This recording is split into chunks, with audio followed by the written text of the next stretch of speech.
gold and silver wing that I painted with metallic watercolors.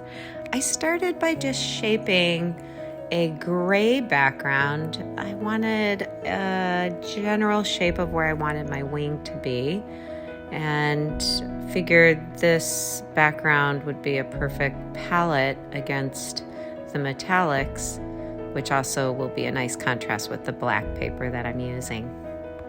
I wanted the under feathers to be a golden light, so I take my fine paintbrush and just give it little details and making irregular little shapes along the edges. The irregularity indicates the individuality of the under feathers.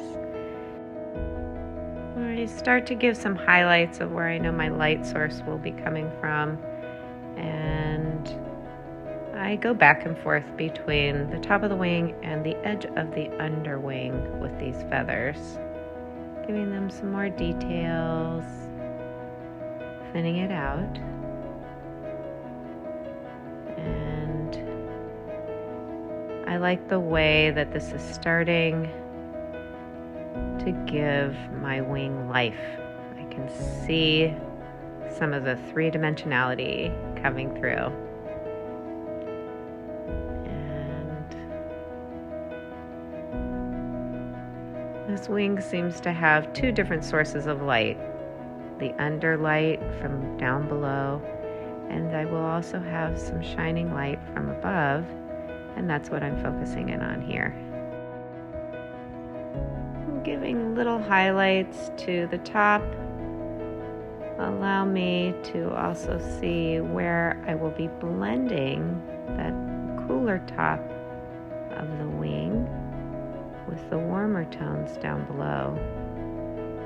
And I like the shape which is more bulbous towards the bottom where I'm doing that, as opposed to the edges.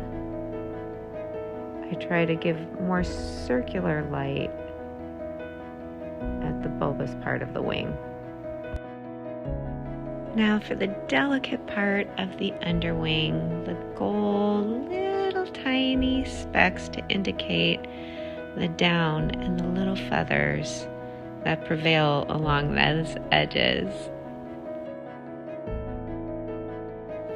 I want little teeny feathers, and I take two different types of paintbrushes.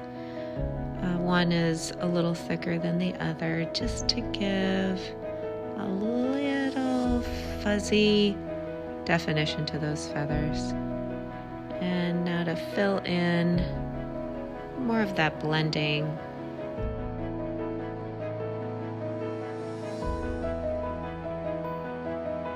I'm giving a little personality to the edge of the wing by giving it a tip.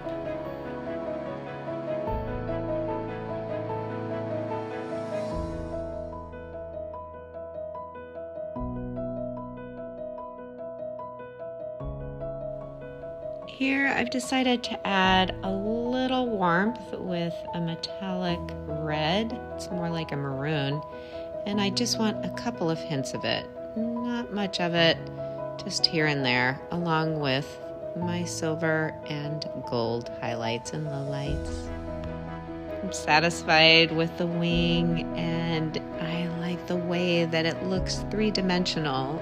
Metallic watercolors are really fun to use, and I was happy with the way that I had a little bit of fuzz for the feathers down below, smooth edges to the top of it, and the shading that allowed this to take a shape of a wing. Thank you so much for joining me today as I explore these watercolors and techniques. I am wishing you happy watercolor creations.